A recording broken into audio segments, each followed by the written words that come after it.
he's a friend of Henry's. He's super smart. And Henry brings him into this building and Henry puts him in this office. In there, he develops a machine called the Flywheel Magneto, which is that. And we're going to demonstrate in just a second. We're going to let you run it because that's the things we do for you. And I want you to be more high-tech. Now, this is a 1909 Model T. You missed the movie, so let me think his first car is called. Hey, you're right. So he's got an A car, B car, C car, and then he skips around. He does A, B, C, F, K, N, R, S, M, T. So I'm telling you that because I want you to know this is the last car to come out of the factory. Now, there's another thing. You're way too young to have known to know this. Way too young. But if you're history people, you might know it. And I don't know. I'm not going to say anything here.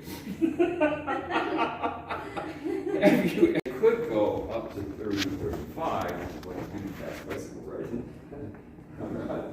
But they're meant to be slow. It's a slow car. And the thing is, they didn't want horses to gallop in the city, so they don't want cars to stick in the city. It's more about people jumping in front of the car and being killed. So that's part of it. Now, a couple other things that we need to tell you about this car. It's a Model T, of course. So we're going to explain it.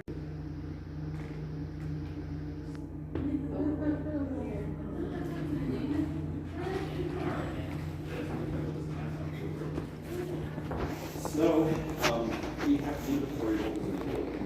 So, to make a model of this. So, we have a payment fund. Studebaker put that in? It's the real, right, exact model of type like would have been used here. Now, Henry had 300 people in the building, so we had 300 cars. Each person put that in like Santa Claus sleigh. They literally cut the sleigh off of Santa. They put a little motor in it. They called it a motor car. They were called motor cars. All right, let's look at what Henry did. Henry releases this car here. This is the first car of Ford motor car. So if you ever wondered what did Ford do, what was car number one? Well, here's car number one. You know, this is what it looked like. And it was $900. What is that? Today's money multiplied by 30, so that's $27,000. And for $27,000 back then, yes, sir. Yeah, what is she leather in it. Very cool. And this has the umbrella option for rainy weather. I mean, look at this. Did they expect the car to be warm and cozy and all that stuff? It's not warm and cozy back there. Is that? So this is a real. This is one this is a of the real car. tanks. I'm going to say two things to you, which is so important that you hear this. If a car you look at looks pretty, I would say this looks pretty. Guaranteed it runs. So pretty cars run. If that's not a pretty car, it doesn't run. This is a pretty car, it runs. So these cars can be driven today. The other thing I do is any questions is what I know about it. The headlight is designed in such a way that you picked up off of its mount and carried to the barn as a flashlight. You've got to see where the barn is. So this is a torch here. Pick the torch up. So the gas can go inside that? Yes, there's a generator, it's a self-generating system. Like a miner's plant is a self-generating system. And this is a waterproof radiator. All right, come on to the next about this page that says Ford. So you don't even know what the car is and it's right through the neighborhood. All right, come on down to our next car. And I'm going to go faster as time goes on. These early cars are so important you need to go this. Now, there is something called the French hood. Because believe it or not, we are learning This something is else. serial number 1 of this car. And the Europeans put noses on their car with the Americans. And so we as an American, we see a nose, which is the engine. We see that we like the way that looks. So this is called the French hood because the French did it. Now, technically, the engine should be here. But Henry took the gas can and moved it from under the seat. Okay, I have permission to touch this. There's the gas in the tank. There's going to be trucks he hasn't launched this, so the letters don't argue. The next letter he uses is the F letter. That comes in two versions. Sort of a simple version. And then there's something like I like to call the Super Max. Now, if you're really good, you can see that that car looks exactly like the V. So now I'm going to say something Henry would never say, but I'll say it. Let's give you the look of the Maserati for the price of the Volkswagen. He does that by reworking the C car. Instead of a big engine, he puts a big gasoline tank. So he's making you out. You don't have the big monster engine, you've got a monster gas tank. Because the engine is underneath the front seat. So it has all the looks and none of the costs. With the V, the engines. It's in the front. Yeah, that's the big thing. So this is a car made to look like the expensive P. How many of these does he build? 1,000. How many left today? 40. 40? Wow. All right, let's come on down and show 3 cars at once. Right down here. We're going to be upstairs in just 2 more minutes. So here is. Take your time. I'm in no rush. Because he fires the guys who say build only big cars. And it's absolutely a step up. Elegant. Like fluffy dresses and all that. And the other thing is, give a little bit of bling. That's called brass. And for the men, supersized tires. Now they raise the price to $750, and you tell me the sales go up or down. Oh, yeah. Down is the correct answer. And the reason it went down, not because it's a bad car, because the price was too high. And he downsizes the tires. And guess what happens? The sales exploded. So he does 7,000 on the first car, 2,500 with the second, 6,000 with this one. What does that do? There's the trunk. So you can see what happens is somebody buys them on Monday and they spray paint them on Tuesday.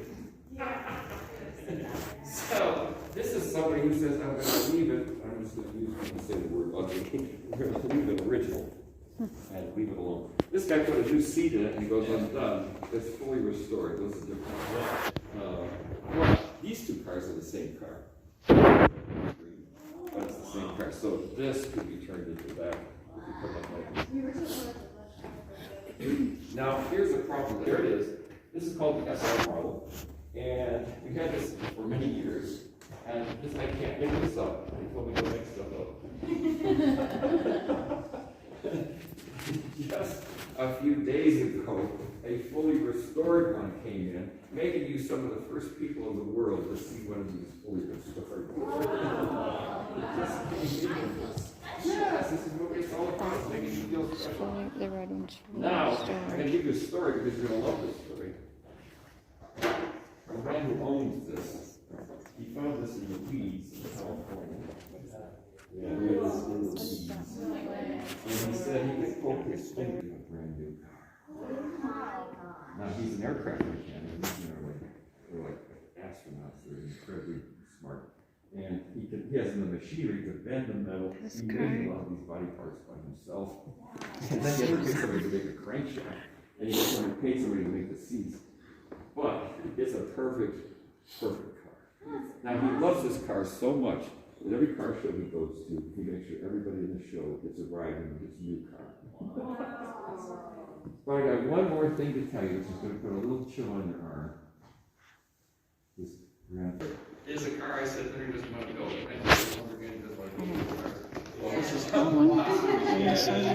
So this is called the Model K. What about this box here? What's this? That's a toolbox. Oh, that's so cool. Yeah, that's a toolbox. That's for the lamps? And that's for the lamps, yeah, it's called a press plate. You take it to a hardware store, they pop it up with suddenly gas. All right. Is that like an A-tank? What do you mean? Oh, you can't spread it. Yeah, you overbid. So the reason I'm telling you this, and this is a fun fact, is that piece of cardboard is all 2,500 American car companies. If you photograph the cardboard, you have the complete history of the American automobile in one photograph. So that's why I didn't want you to read that too much, because those are the names of all the car companies. Now, we don't have 2,500 car companies today. So something that happened to it. What happened was, in the Great Depression, they all went bankrupt, except 18. So, And Henry's one of the 2,500 car companies exist.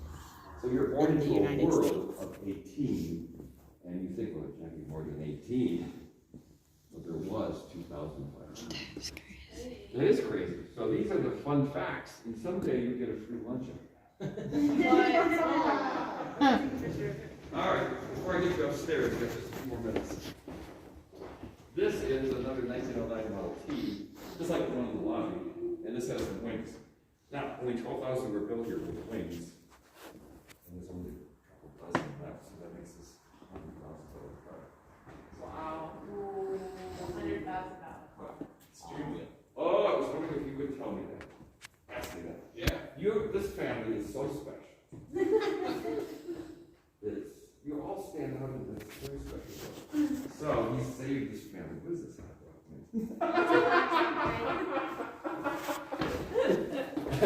All right, what Dad noticed is that every car here is right-hand drive, right-hand drive, right-hand drive, right-hand drive, right-hand drive. So most people take the tour and they don't realize that the steering wheels are in the wrong position. Yes. Only he knows that. Yeah, I didn't think about that. Well, this is the thing people don't think about. Wow. So, I have to make an announcement to you. I'm going to make a couple announcements for people. Never forget this announcement. Number one, America was a right-hand drive nation from day one. And every car in America was right. Somebody in America had to move the wheel to the new American position because that's the new